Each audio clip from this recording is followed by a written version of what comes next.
태국은 친일파를 넘어 일본의 경제 식민지라고까지 불리고 있는데요. 태국과 일본 양국의 협력과 우호는 한국과 태국의 관계를 비교하기 민망할 정도입니다. 태국을 비롯한 동남아에서 한류가 급성장을 이루며 어깨에 힘을 주고 있는데 진짜 꿀은 일본이 빨고 있는 건 아닐까라는 생각이 들기도 합니다. 일본과 태국의 관계를 이해하기 위해서는 먼저 일본과 태국의 역사를 이해해야 합니다. 한일 관계를 식민지 역사 없이는 말할 수 없는 것처럼 말입니다. 자, 그럼 2차 대전 당시로 돌아가 볼까요? 2차 대전 당시 동남아시아 국가들, 서양의 제국주의 국가들에 의해 대부분 지배를 당하고 있었습니다. 미얀마, 말레이시아는 영국의 지배를, 라오스, 베트남, 캄보디아는 프랑스의 지배를 받고 있었는데요. 한 발 늦게 동남아를 진출하기 위한 일본은 영창기지와 진출로가 될 교두보가 필요했습니다. 네, 그 나라가 바로 태국이었습니다. 당시 태국은 서쪽의 영국과 동쪽의 프랑스군의 직접적인 충돌 방지를 위한 정치적, 외교적 결정으로 중립국이자 독립국의 지위를 유지하고 있었습니다.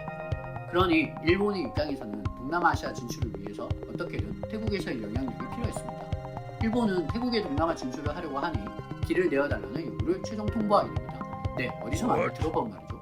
일본이 임진왜란 전 조선의 명나라를 치러 가니 길을 내어달라는 요구와 똑같습니다. 태국이 반응이 없자 일본은 태국을 침공하게 됩니다.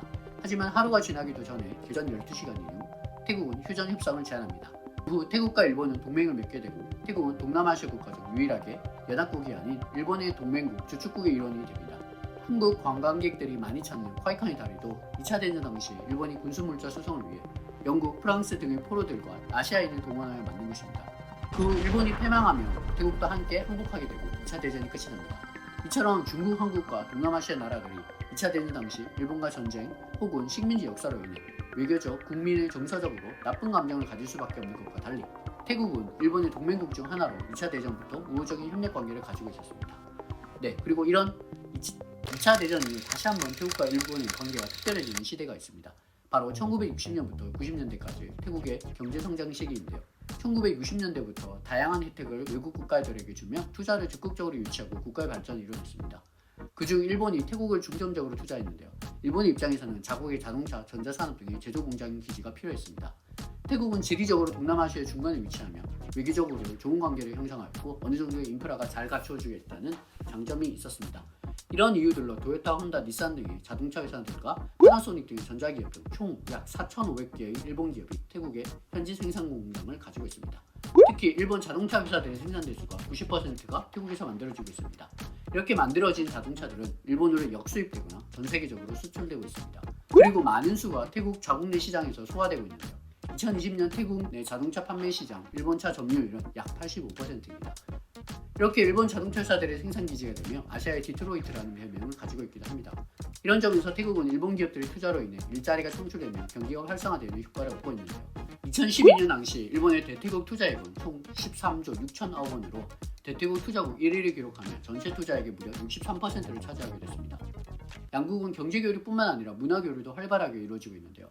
일본의 걸그룹 ABK48의 태국 버전인 BNK48도 결성되어 있으며 일본의 애니메이션은 태국에서도 꾸준한 인기를 얻고 있습니다. 특히 일식은 태국에서 가장 보편적인 음식 중 하나입니다. 방콕 시내를 지나가다 보면 무수히 많은 라면집, 스시집, 일식집, 이자카야 등을 볼 수 있습니다. 2022년에는 코로나 위기를 극복하고 태국 내 일식당 숫자가 5,325개로 전년 대비 1,404개가 증가하며 역대 최고 증가율을 보이기도 했습니다. 여기에 정치적으로도 입헌군주제로 왕이 있다는 공통점, 사회적으로도 불교 문화에 기반을 한다는 점 등이 유사한 모습을 보이고 있습니다. 이런 사회문화적인 분위기 속에서 태국인의 96.6%가 일본은 신뢰할 수 있는 국가라고 응답하기도 했습니다. 이처럼 일본과 태국은 역사적, 경제적, 문화적으로도 매우 긴밀한 관계에 있는데요. 그런데 과연 이런 관계가 태국에 마냥 유리하기만 할까요? 태국에 수많은 일본 기업들이 진출해 있지만 대부분의 목적은 일본의 완제품 생산 공장입니다. 항공, 철도 등의 태국의 괜찮은 인프라와 저렴한 노동력을 이용하는 것입니다.